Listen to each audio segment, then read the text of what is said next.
terve selle nädala jooksul oleme otsinud selliseid natukene võib-olla teistmoodi, lihtsaid, aga samas kindlasti nutikaid retsepte eesmärgiga saada hakkama võimalikult tõhusalt. Nutika perenaise kokaraamat number 2 on olnud meile teejuhiseks ja täna hommikul jõuame siis nüüd täiesti nii väikese kulutuse juurde välja, kui veel vähegi võimalik. Ma ei tea, kas 4-2 eurost üldse madalamaks on võimalik minna, Pille?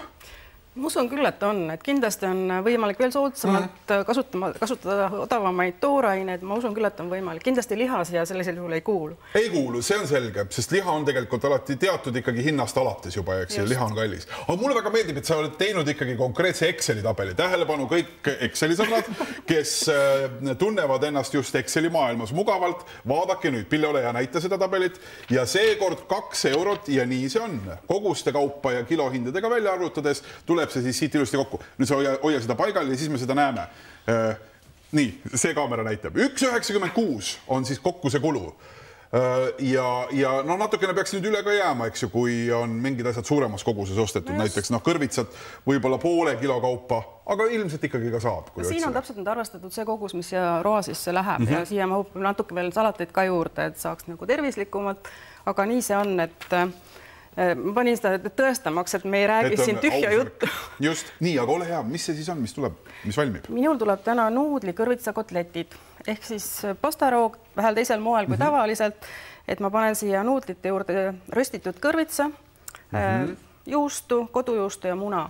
Röstitud kõrvits tähendab seda, et ta on käinud ahjus juba? Ta on käinud ahjus, õli ja soole ja maitseainetega pehmeks küpsenud. Väga põnev. Nuudli ja kõrvitsa kotlett pole ausalt öeldes kuulnudki, pean tunnistama. Aga ise oled proovinud? Ma olen proovinud ja mulle endale väga maitseb, et proovime. Ja praegusel paastu ajal ilma lihata road on igati... Luba nüüd süda on mul avatud, kui ma tunnikese pärast tulen seda proovima. Ja juba ütleme need koostisained, kõrvits, nuudlid, see on ju kõik okei. Eks, et siin midagi keerulist ei tundu. Nii, aga magustoiduks ka siia juurde, Tiina, mis meil täna plaanis on? Mina olen ette valmistanud ühe sellise toreda keeksi, mis on algselt pärit mu ema kodukülas Saaremaalt. Liidetädi on seda terve elu teinud. Et raamatus, kui vaatate, siis ma olen selle keeksi maksumuseks kirjutanud 4-5 eurot.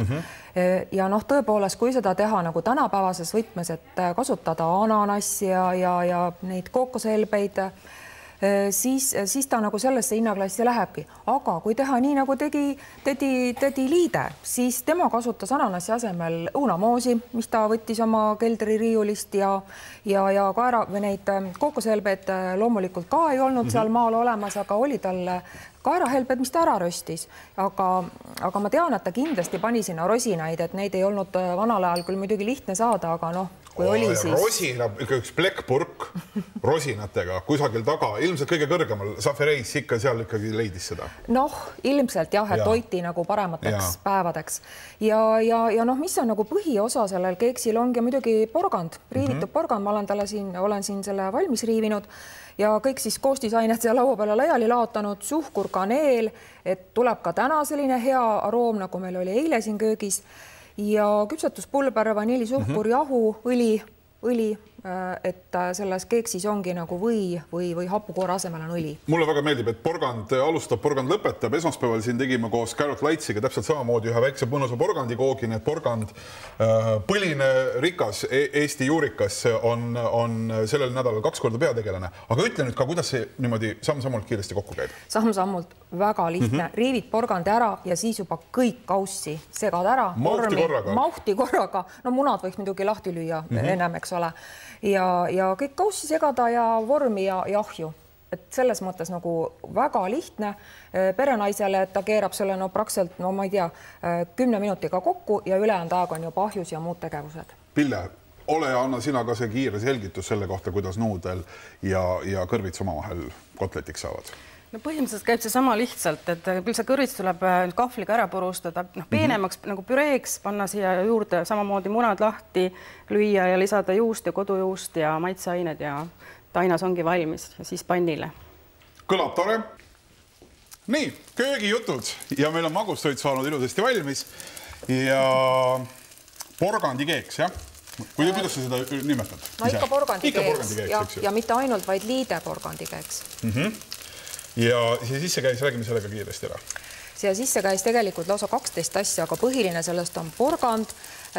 Mina panen tädi liide õunamoosi asemel siia hoopis ananassi, ohtralt rosinaid, siis ma panen veel tädi liide kaerahelbest asemel siia kookoshelbeid, no ja siis on muidugi jahu, munad, suhkur, küpsetuspulber, kaneel kindlasti, õli. Kõik, no ühesõnaga porgandi riivin ära ja siis kõik asjad korraga kaussi, korraga vormi ja ahju. Ühesõnaga väiksed variatsioonid, nii-öelda vana standard, eks ju, moos, kaerahelbed, aga siis ka uued. Kui tahta veel natukene kuidagi interpreteerida, millega sa seda teeksid siis? No tegelikult võib ju siia hoopis panna ka toorest õuna. Siis võib maitsestada hoopis kardemoniga ja ingveriga või tänapäeval on muidugi väga lihtne võtta seda piparkoogi maitseainet. Aga minule meeldib ta niimoodi ja ma loodan, et ka nendele, kes seda järgi proovivad. Kindlasti see paistab ka väga mõnus ja hea ja mulle väga meeldib, kuidas siit paistavad need mõnusad rosinad vahelt välja selle keksi seest. Ja ohtralt tuhksuhkrut peale. Jaa, aga Tiina, sinul on nüüd viimased hetked käsil selle kotletiga, mis koosnes siis meie tänases versioonis nuudlist ja mis sinna veel juurde käis? Sinna käis juurde ahjus röstitud kõrvits, sinna käis juurde kodujuust ja muna. Ja sellest sai tehtud selline suur kausitäis taigent, kotletitaigent, mis tuleb siis ilusti nüüd kuldseks ära praadida ja siis valmis ta ongi. Käis alati juurde ja... Aga saame seda natukene siin praegu veel praadida ja pärast tõesti tahaks proovida, kuidas maitseb üks kõrvitsa ja nuudli kotlet. Otsisin just välja siin ka Exceli, sest et oma silm on kuningas ja kui ikkagi numbrid ei ütleks, siis väga ei usuks.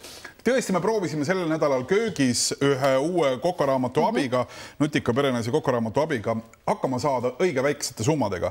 Ja täna 4 mõeldud selline lõunasöök, nuudli, kõrvitsa kotletid 1,96. No küllap saab ilmselt veel odavamalt kuidagi, kui on kodus maalt kaasa võetud kartuleid või midagi sellist, aga kõrvitsa ja nuudli kotleti ma tahaks proovida nüüd küll.